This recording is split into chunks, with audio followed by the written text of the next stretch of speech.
Go. Shalom Aleichem. Peace be unto you. Yom Shabbaton. Hallelujah. Praise Yah. Um, if you have your Bibles, you can go to Jeremiah, the first chapter, verse 4, and how Elohim, who is the one and true God of creation, he spoke and he said, Jeremiah, I knew you before you was born. I knew you even before you was in your mother's womb. And he was going to use Jeremiah when he was born as a kid, was never going to take a wife, but he was going to be the prophet for Yah, for Yahuwah Elohim, the Father of creation. And Jeremiah raised up, he spoke to the king because the king was afraid that he was going to be conquered by the king of Babylon, because the king of Babylon was the known ruler of all that area in its day and time. So Jeremiah spoke to the king. The king didn't want to hear what Yah was speaking through the mouth of the prophet. And so he put him in a pit-like hole for him, expecting him to die. But then there was a person that rescued him. There was a scribe that went into the temple, and then he got a scroll, and he came and he read it to the king. But the king didn't want to hear nothing about what Yahuwah Elohim was saying. So when you don't want to hear what he's saying, and then, well, his judgment can come on you. It can come swift, now or later, but it will come. So the king of Babylon sent his captain of the host of his armies to Israel. And he went to Jerusalem, where the king was. And he spoke to the people that he encountered. The spies seen him coming, and they said, the king of Babylon is coming, the king of Babylon is coming. And then when he got there, the first thing the captain of the host of his armies wanted to know, where is Jeremiah? So they went and they got Jeremiah and brought him to the captain of the host. And the captain of the host was very, very satisfied, because this prophet that he knew, there was a prophet of Israel, that their Elohim was the true and righteous God of Israel. And they knew this from way back to the time of Moshe. And so he offered Jeremiah, he killed the king. First of all, they killed the king, stuck him with a sword, and asked for his children. But then he focused on Jeremiah and said, we're coming to take captive. And so they took all the things from the temple, and they took all the craftsmen, skilled people, and then they took them to Babylon. Daniel, Hananiah, Mishael, and Azariah was young men then, and they took them to Babylon. And we know the story, how they were affected, because they had faith. Faith can move mountain. Faith without works is dead.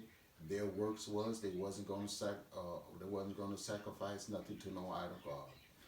And those idol gods is an abomination to Yahuwah, the Creator, Elohim. So he asked Jeremiah to go to Babylon with him as a free man, but he said no. So the king was destroyed. They went back, and then the captain of the host came once again. He sent of his men that Jeremiah, okay, here is the deed to Israel. You can put it in a jar, and Jeremiah put it in a jar and bury it. Then some captives, because of the effectiveness of Daniel and the Hebrew boys, turning the heart of the king of Babylon, which was paganism. And you can read that for yourself. And so it came back, it came to pass that they released some of the Hebrews. And the Hebrews came from Babylon back to Israel in the book of Nehemiah. And Nehemiah prostrate himself and bowed down to his Yah. And he said, whatever, in other words, you want to have me to do, I'm not qualified to do it because I'm coming here with nothing. I'm not a skilled person, but he wanted him to build that wall so they can build or rededicate the temple. Once again, that was took a hit, from the enemies.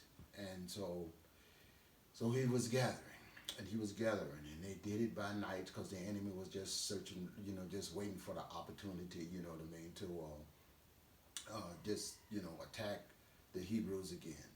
So that story of Nehemiah is so very important because even though we don't have the ability, but if y'all give us a vision and truly he give it to us and tell us what to do, it can come to pass if we can get ourselves out of the way.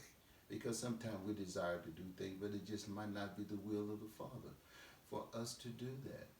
But once we in his will and ask him for direction, and we can accomplish what his purpose is for our lives and to be a blessing to another person.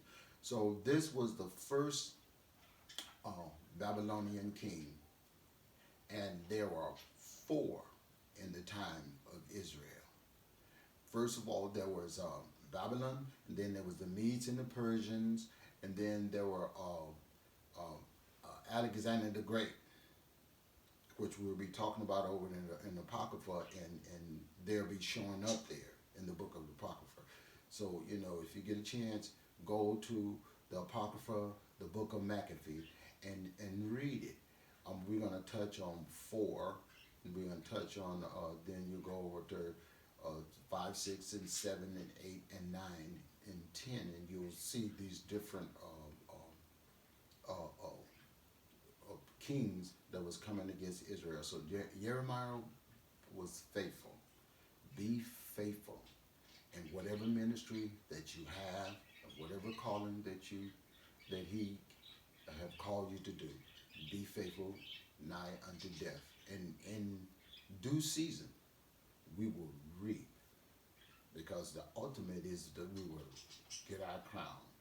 And this is the story of Jeremiah during the first attack on the temple that Solomon built. And he was faithful, and I love him because he hazarded his life for the gospel's sake. Because faith without works is dead.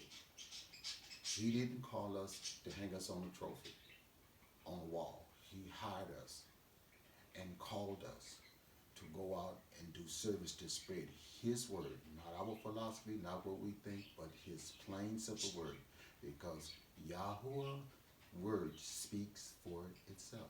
We just have to read it and get an understanding, and then we can apply it effectively to people, because we cannot save anyone, but our life serving who we believe.